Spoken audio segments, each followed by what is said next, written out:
Bonjour à toutes et à tous, dans ce nouvel épisode de notre série sur les risques majeurs, nous allons parler des avalanches. Ce sont des phénomènes de la nature très spectaculaires et impressionnants, mais il ne faut surtout pas se trouver sur leur chemin. Savez-vous que chaque année en France, une trentaine de personnes périssent dans des avalanches? Dans 95% des cas, il s'agit de victimes qui pratiquent du ski, de la randonnée ou des activités de loisirs. Mais il arrive aussi que les avalanches ensevelissent des maisons et des hameaux. Et ne croyez surtout pas que le changement climatique va limiter ce risque. Bien au contraire, il rend les glaciers et les manteaux neigeux encore plus instables et imprévisibles.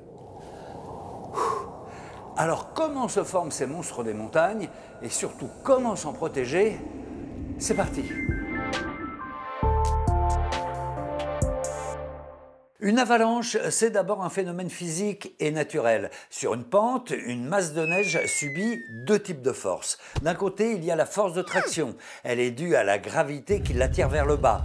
D'un autre côté, il y a les forces de résistance qui, elles, sont dues à la cohésion des cristaux de neige qui se tiennent entre eux, mais aussi à la cohésion des couches de neige qui sont empilées les unes sur les autres, et enfin à l'ancrage du manteau neigeux sur la paroi rocheuse. Si la force de traction l'emporte sur les forces de résistance, la masse de neige dévale la pente, c'est l'avalanche. Mais attention, en fonction de la nature de la neige, des conditions météo et du relief, les avalanches peuvent prendre des formes et des vitesses très différentes. Généralement, on en distingue trois grands types. Alors on commence par laquelle? Eh bien, commençons par l'avalanche de plaques. C'est la plus dangereuse pour les skieurs et pour les randonneurs. Regardez, c'est ça une avalanche de plaques. La plaque, c'est la partie supérieure que vous voyez ici. C'est une couche de neige rigide et cassante qui s'est déposée sur une neige plus ancienne et fragile. Elle peut se briser en un éclair au seul passage d'un skieur ou d'un randonneur. Vous voulez voir ? Et une fois la plaque brisée, les blocs descendent la pente et entraînent avec eux ceux qui l'ont déclenchée. Il faut s'en méfier car elle n'est pas toujours facile à repérer. Mais il faut savoir que les plaques se forment en général à cause du vent, derrière les crêtes et les corniches. Oh oui, il faut s'en méfier car elle est responsable de 80% des accidents d'avalanche. Très dangereuse aussi et encore plus spectaculaire, les avalanches de poudreuse qui peuvent dévaler les pentes à plus de 300 km/h. Comme celle-ci dans le massif du Mont Blanc en 2021. L'avalanche est descendue de 3000 mètres d'altitude jusque dans la vallée de Chamonix, heureusement sans faire de victimes. En revanche, celle-ci s'est déclenchée au-dessus de la station des Contamines Montjoie en avril 2023 et elle a emporté avec elle 6 skieurs dont 2 guides de montagne. Les avalanches de poudreuse se produisent en général après de fortes chutes de neige. Le manteau neigeux, devenu trop lourd, cède sous son propre poids.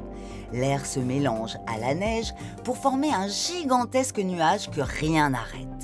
Le souffle provoqué par cet aérosol peut tout dévaster sur son passage, comme ici, dans le village des Ouches en janvier 2018. Heureusement, les ouvrages par avalanche, construits en amont, avaient freiné une grande partie du nuage de poudreuse protégeant les chalets. Mais les arbres n'ont pas résisté. Donc vous l'avez compris, si vous partez en randonnée à pied ou en ski après de fortes chutes de neige, il faut impérativement se renseigner sur la stabilité du manteau neigeux. Enfin, troisième type d'avalanche, celle dite de neige humide. Et elles portent bien leur nom car elles dévalent les pentes comme des torrents. Elles se produisent quand il y a de l'eau dans le manteau neigeux. Généralement, ce sont des avalanches de printemps provoquées par les pluies et la hausse des températures. Mais prudence, car il arrive aussi qu'elles se déclenchent en plein hiver par période de redoux. Ce sont des avalanches de neige lourdes. Leur vitesse est relativement faible, quelques dizaines de kilomètres par heure, mais ce sont de véritables bulldozers qui bousculent tout sur leur passage. Alors maintenant que les avalanches n'ont plus de secret pour vous, comment s'informer pour anticiper ce risque? En France, 600 communes sont exposées au risque d'avalanche. Mais en fait, comme ces communes sont généralement des lieux de sport d'hiver susceptibles de nous accueillir pendant nos vacances, nous sommes tous concernés par le risque d'avalanche. En tout cas, si vous habitez dans une commune de montagne, renseignez-vous auprès de votre mairie pour savoir si votre habitation est exposée à ce risque. Autrement dit, si elle se situe dans un couloir d'avalanche connu ou potentiel. Votre municipalité doit vous fournir un document communal sur les risques majeurs, ce que l'on appelle un DICRIM. Vous pouvez aussi consulter le plan de prévention des risques avalanches, comme celui-ci à Chamonix, qui indique les couloirs d'avalanche avec leur localisation et leur étendue, ainsi bien sûr que d'autres documents comme par exemple le PLU, le plan local d'urbanisme. Et puis, il y a le site avalanche.fr sur lequel il suffit d'indiquer l'adresse de votre domicile pour obtenir une cartographie des risques. Enfin, si vous êtes locataire, le bailleur est dans l'obligation de vous informer sur ce risque avant de signer le bail. Voilà, alors maintenant que vous avez ces informations, eh bien vous pouvez anticiper. Pour celles et ceux qui vivent dans une habitation exposée au risque d'avalanche, anticiper, ça veut dire que si la mairie lance une alerte, vous devez soit vous confiner chez vous en vous abritant dans la pièce la moins exposée à l'avalanche, soit être prêt à évacuer. Et dans ce cas-là, vous devez connaître le lieu de confinement le plus proche indiqué par la mairie. Bah oui, il vaut mieux se renseigner avant. Pour les skieurs et les randonneurs, anticiper c'est simple mais c'est impératif. Avant d'aller faire un tour en montagne, vous devez vous informer sur les risques en allant sur le site de la station où vous êtes ou sur celui de Météo France à la rubrique Risque avalanche. Ensuite, vous indiquez le nom de votre localité et vous avez toutes les infos. J'attire aussi votre attention sur le fait que la signalisation évolue. Progressivement, les drapeaux jaunes et noirs sont remplacés par ces drapeaux et ces pictogrammes européens qui classent désormais le risque d'avalanche en 5 niveaux, que ce soit sur les pistes ou sur les documents d'information. Alors surtout, ne soyez pas surpris. Enfin, si vous êtes un aficionado du hors-piste, il y a des règles vitales à respecter.